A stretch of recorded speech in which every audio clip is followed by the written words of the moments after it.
Magandang hapon po sa inyo lahat. Narito na po ang resulta ng 5 p.m. draw ngayong March 6, 2026, araw po ng Biyernes, para sa mga games na 2D Lotto at 3D Lotto. Kung bago ka pa lang sa aking channel, pwede kang mag-like, share, at subscribe para updated kayo sa mga PCSO lottery results araw-araw. Para sa 5 p.m. draw ng 2D Lotto ngayong March 6, 2026, ito po ang mga winning numbers. 28 and 24 in exact order.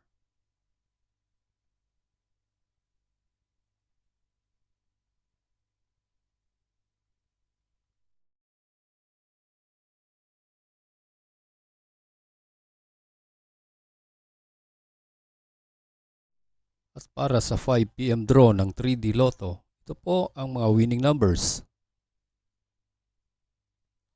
8, 0, and 6 in exact order.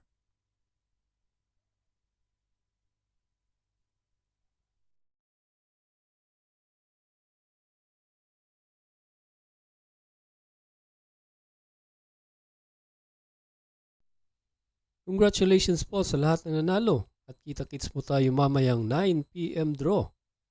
Thank you for watching. God bless us all.